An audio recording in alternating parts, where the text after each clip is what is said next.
अस्सलाम वालेकुम नाज़रीन, मैं हूँ बशीर खटक। आप देख रहे PTI न्यूज़।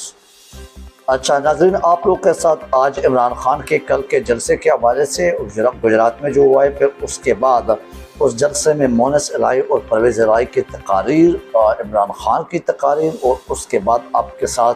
इमरान खान की गाड़ी को वापसी में जब वो गुजरात से बनीगाला की तरफ जा रहे थे तो वापसी में उनकी गाड़ी के आगे एक हादसा हुआ। उस गाड़ी के हादसे के हवाले से बात करूँगा, उस पर मुख्तलिफ सवालात और ख़दशात के हवाले से बात करूँगा।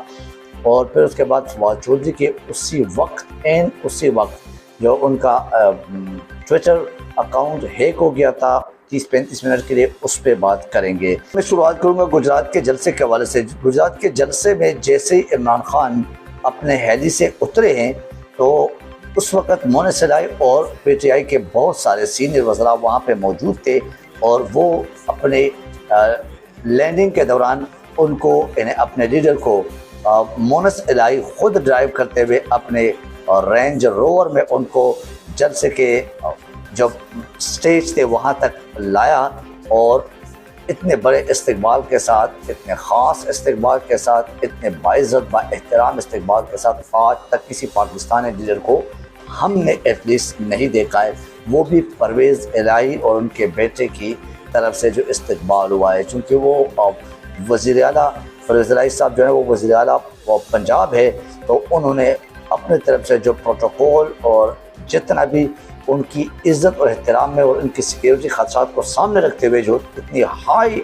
फाइट सिक्योरिटी का इंतज़ाम किया था, वो वाकई काबिल तारीफ़ और काबिल दीद था। तो उसके बारे में अगर उस जलसे के हवाले से आपको बताऊं कि गुजरात का जलसा, यानी गुजरात का जलसा गुजरात के उस ग्राउंड में हुआ जहां पे ज़हूर इलाही यानी अपने सियासत में अपने दौर में एक स्टेडियम बनाया गया था, और ज़हूर इलाही स्टेडियम के नाम से वो मशहूर है। उस स्टेडियम में यानी वो कचाकच भरा हुआ था, और हर तरफ चौधरी ख़ानदान के लोगों के तस्वीरें वहाँ पे पोस्टर लगे हुए थे, और वो उसमें उनके अपने बेटे चौधरी शुजात और सालिक उनके न होने पे अफसोस भी हुआ, लेकिन उनकी इस PDM को ज्वाइन करने के बाद उनकी सियासत का वाकई ख़ात्मा हो गया, क्योंकि इमरान खान के ख़िलाफ़ जो भी जाते हैं वो खाक हो जाते हैं, वो उस फील्ड में तबाह बर्बाद और बेनाम हो जाते हैं। एनीवे, परवेज़ इलाही चूँकि इमरान खान के साथ है तो इमरान खान ने परवेज़ इलाही पे बहुत बड़ा एक एतमाद भी किया है। वज़ीर आला का एक उम्मीदवार भी बनाया गया, वज़ीर आला बना के इन्हें बिठाए उनको। तो इमरान खान का इस्तकबाल इस अंदाज में हुआ कि जैसे ही लैंड कर गया तो मैंने आपको जैसे बताया कि मोनस इलाही खुद ड्राइव कर रहे थे और मैं इमरान खान के साथ मैचिंग सूट बूट होके गाड़ी चला रहे थे। बहरहाल फिर उसके बाद परवेज़ इलाही की तकरीर के हवाले से बात करूँ। परवेज़ इलाही की तकरीर वैसे तो सारे बहुत अहम बात उन्होंने की उस तकरीर में, लेकिन कल की तकरीर में 2-3 पॉइंट्स ऐसे थे जो वाकई एक यंग परवेज़ इलाही जब सियासत में हुआ करते थे वो नज़र आ रहे थे। उनका जोश, जज्बा, वलवला, या 14 अगस्त यानी 13 अगस्त की रात 14 अगस्त के जो प्रोग्राम हुआ था कज़ाफ़ी स्टेडियम में, वहाँ उस तकरीर में जोश और जज्बा था, या कल की तकरीर में। तो उसने किस पॉइंट पे बात की, वो जो 2-3 पॉइंट्स है वो आपके सामने रखता हूँ। कि उन्होंने कहा नून लीग को सिर्फ नहीं बल्कि पूरे PDM को उन्होंने ललकारा, और उनको कहा कि आपको इमरान खान की मकबूलियत से अगर खौफजदगी नहीं है और आप खाइफ नहीं हैं तो उनकी तरह से आप आके चले थोन करें फंड रेजिंग की, तो आपको पता चल जाएगा कि आपको लोग कितना फ़ंड देते हैं। उन्होंने साथ साथ ये भी कहा तो उनकी तरफ से अगर आप चले तोन करें, देखते कि आपको कितना फ़ंड लोग देते हैं। और इमरान खान पर तो लोगों ने पाकिस्तान के अंदर और पाकिस्तान के बाहर पूरी दुनिया में जितने ओवरसीज़ पाकिस्तानी थे उन्होंने पैसा नचावर किया। आप करें ये काम, ये टेलीथॉन या ये फंड रेजिंग, तो आपको छितर पड़ेंगे। ये उन्होंने ललकारा PDM को और PMLN के लोगों को, खासकर शहबाज शरीफ के टीम को। काला बाग डैम के हवाले से उन्होंने बोला कि पाकिस्तान में डैम बनाना किसी और बंदे की काम नहीं है, न किसी और पे इतना बड़ा एतमाद, न किसी और ये इतना बड़ा कारनामा अंजाम दे पाता है और दे पा सकता है। तो न इस तरह के कारनामा वो कोई कर सकता है इंशाअल्लाह इमरान खान को अगर वज़ीर-ए-आज़म बनाया तो उम्मीद रखता हूँ कि एक ही टेन्योर में वो काला बाग ड्रीम बना के दिखाएंगे और बना सकता है, क्योंकि इस तरह के जो हर दूसरे तीसरे साल ये हमारे सैलाब की सूरत में तबाही होती है, इससे बचाने के लिए इमरान खान काला बाग ड्रीम बना के इंशाअल्लाह साबित करेंगे। उसके बाद इमरान खान की तकरीर के हवाले से अगर आप गुजरात में देखें तो इमरान खान की तकरीर की बारी आई तो इमरान खान की तकरीर में इन्हें अगर अवाम देखे, अवाम का जोश वलवला देखे, वो ग्राउंड जो बिल्कुल बिल्कुल कचाकच भरा हुआ था, जिसमें इन्हें पाँव धरने की जगह नहीं थी और लोगों का समंदर उमड़ आया था। तो हर तरफ स्टेडियम में और रास्तों पर लोगों ने दिल से इमरान खान का इस्तकबाल किया और इमरान खान को हर एक चीज़ का क्विक रिस्पांस दिया, दिल से रिस्पांस देने वाले रिस्पांस होते हैं वो दिया। और इमरान खान के चेहरे से अंदाज़ा हो रहा था, उनकी बॉडी लैंग्वेज से अंदाज़ा हो रहा था कि वाकई वो आवाम से बहुत खुश, और आवाम के अब बीच में वैसे भी वो बहुत खुश नज़र आता है, बहुत रिलैक्स नज़र आता है। बहरहाल उनके हाथ में जो माइक थमाया था, ये माइक 1940 में मीनार पाकिस्तान में इस्तेमाल हुआ था और वो कायद-ए-आज़म ने इस्तेमाल किया था। 1940 के इस्तेमाल शुदा माइक परवेज़ इलाही और उनकी टीम ने उनको कल के जलसे में इस्तेमाल करने की, ये तारीख़ी बात आपको बता रहा हूँ कि कल के माइक उन्होंने 1940 का कायद-ए-आज़म का जो इस्तेमाल शुदा माइक था वो हाथ में पकड़ा हुआ था। इस जलसे में दोबारा इमरान खान ने बताया कि उनका मुकाबला अगर आप सियासी मैदान में नहीं कर सकते, और हमें पता है कि आप नहीं कर सकते, तो अल्लाह ना करे ये लोग अब मुझे यानी इमरान खान को नॉकआउट, इमरान खान ने खुद कहा नॉकआउट नहीं बल्कि खुदा न ख्वास्ता मेरे मुंह में खाक कि इमरान खान को कई इस दुनिया से आउट करने की मंसूबा बना रहे। ऐसा ना हो कि कई इमरान खान को दुनिया से आउट कर दे। जो मंसूबे नज़र आ रहे, जो हमारे तक इंफॉर्मेशन आ रही इंटेलिजेंस राय से, इमरान खान ने ये कहा, क्योंकि अब उनके पास सिर्फ यही एक ही हरबा, एक ही इनकी गठियापन, एक ही उनकी बदनीयत रह गई है। बाकी तो सारे हरबों में ये फेल हो चुके हैं, इनकी तरफ से कोई हरबा रह नहीं गया। लेकिन उसके बावजूद भी इमरान खान की जगह अवाम ने जवाब दिया कि अवाम का नाम इमरान खान है और इमरान खान का नाम अवाम है। बहरहाल फिर मोनिस इलाही की तकरीर अगर आपको बताऊं कि उनकी तकरीर में गुजरात के जलसे में मोनिस इलाही साहब ने तकरीर किया, बहुत बेहतरीन तकरीर किया। न सिर्फ इमरान खान को रिसीव किया बड़े जोश और जज्बे के साथ, एहतराम के साथ, बल्कि अपनी तकरीर में वज़ीर-ए-आज़म कहकर इमरान खान को यानी अवाम को कहा कि मेरे वज़ीर-ए-आज़म इमरान खान, यानी अभी भी वो वज़ीर-ए-आज़म इमरान खान को ही मानते, शहबाज शरीफ को नहीं मानते, और शहबाज शरीफ के बस का काम है भी नहीं वज़ीर-ए-आज़म का ओहदा संभालना, वज़ीर-ए-आज़म के ओहदे पर अपना एक एहतराम, अपनी एक इज़्ज़त बनाना। बहरहाल उन्होंने ये बोला और इमरान खान को साथ साथ ये भी कहा कि चूँकि अवाम और लोग और यंग जनरेशन आपके मानते हैं, आपके सुनते हैं, आपको फॉलो करते हैं, तो इनको थोड़ा सा अपने इस जलसों में जो आप एक तकरीर करते हैं, एक प्रोफेसर की तरह जो आप लेक्चर डिलीवर करते हैं जलसों में, और लोग आपको बड़े खुशी से, बड़े इतने बड़े हुजूम आपको बड़े प्यार से, बड़े फोकस में सुनते हैं और अमल भी करते हैं, तो लिहाजा इनको आप एहतराम के घर में अपने बड़ों का एहतराम करें। जो यंगस्टर स्पेशली जो अभी बच्चे हैं वो एहतराम करें। इस पर भी एक दो बातें कर लिया करो ताकि ये इनमें एहतराम आए, क्योंकि आपको फॉलो करते, आपको सुनते, आपको मानते हैं। बहरहाल फिर उन्होंने मरियम बीबी को मुखातिब होकर ललकारा और उनके बारे में कहा, उनको ये मुखातिब होकर बाकायदा उनका नाम लेके कहा कि बीबी सियासत आपका काम नहीं, अपने पापा जी को बुलाएं और वो मैदान में उतारें, तब जाके हो सकता है कि आप लोगों को सुकून मिल जाए कि अब अवाम ने हमें रिजेक्ट किया। एनीवे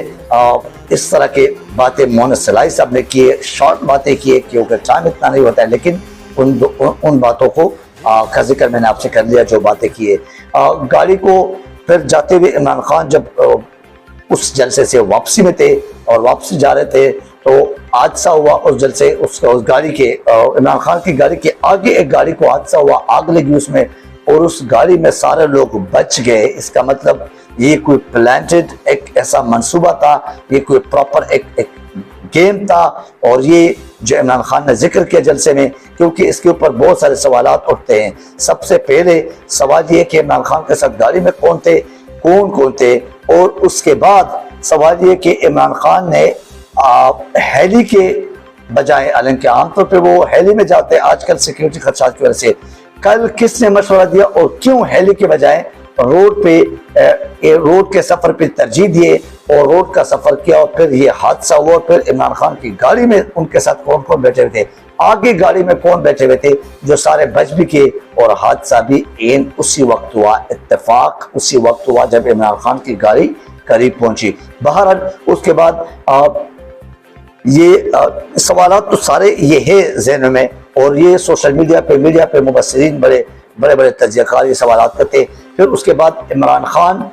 के गाड़ी को ये जो हादसा हो रहा था उसी वक्त 30-35 मिनट के लिए फवाद चौधरी के जो ट्विटर अकाउंट है वो हैक हो गया था, और उस पर फजल रहमान की तस्वीर लगाया गया था। मीनी जिसने हैक किया था उसने फजल रहमान की तस्वीर लगाया, और उस पर इमरान खान के बारे में जो उल्टा सीधे बेगैरती के, बेइज्जती के, बदतमीजी के जो बातें हुई थी, वो उनके कपड़ों और लिबास के हवाले से वो बातें उसमें लिखी गई थी। तो ये जस्ट 30-35 मिनट का था। लोगों ने, पाकिस्तान के अवाम ने उसका वाकई मजाक के अंदाज में, तंज के अंदाज में और